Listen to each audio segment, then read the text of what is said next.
Steve Gamash with a Chef Knives to Go quick look product video on the Kohetsu Blue No. 2 Nashiji Gyuto 210mm knife. And this line of knives has a core steel of Aogami or Blue Paper No. 2 carbon steel with a heat treat rating of about 62 Rockwell on that core steel. Please see the group video for some additional, more detailed information on a few aspects I'm not covering here.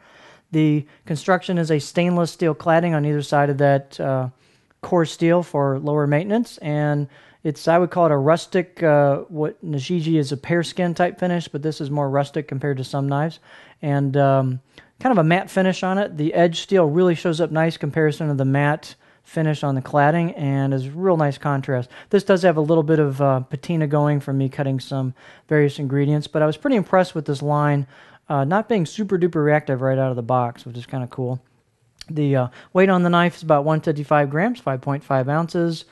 Blade length, right around 210, 8 1/4. Overall length, 14.2 inches. Spine, right above the heel chin area, is about 3.6 coming out of the handle, but then thins out, holds that quite a bit all the way down, and then does taper off a bit as you hit the grind of the knife about right in here towards the tip. The height on this one is pretty generous for a 210 at 48.7. That combined with the neck's a little bit wider, but that height does give you that additional clearance, so some nice clearance on the board. Handle's just basic chestnut, oval ambidextrous chestnut with a plastic ferrule, nothing too special, but a nice feeling handle.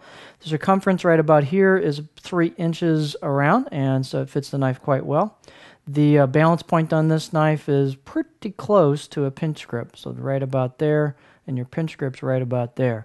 So feels pretty nimble in hand, actually, very lightweight in hand. The edge profile on this has a pretty flat section for a 210. So you've got a generous flat section and then a gentle, kind of a pretty quick curve. So it's got a fair amount of belly in that last part of the knife up here, but a nice long flat spot. Let's put it on our handy dandy board simulator here and take a look. And you'll see what that looks like.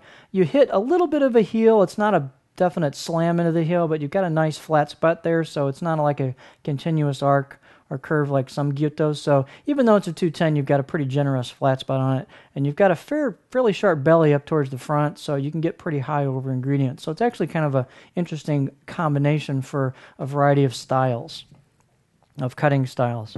The knife is pretty robust. It's not super skinny behind the edge, but the performance is pretty good on this knife. It's no slouch. It does pretty well. It's not a laser, but it cuts quite nicely, and that little thicker area behind the edge will help your robustness of this edge a little bit. The fit and finish is quite good, and it's a pretty clean blade. It's done pretty nicely. The out-of-box edge was okay, reasonably sharp. It didn't cut things very well. And so sharpen it up, you'll get it much, much sharper. And the great thing is Blue No. 2 sharpens so darn easy. So here's a real nice, fairly inexpensive Gyuto with some nice qualities to it. Lower maintenance stainless steel cladding. Kohetsu Blue No. 2 Nashiji Gyuto 210mm knife.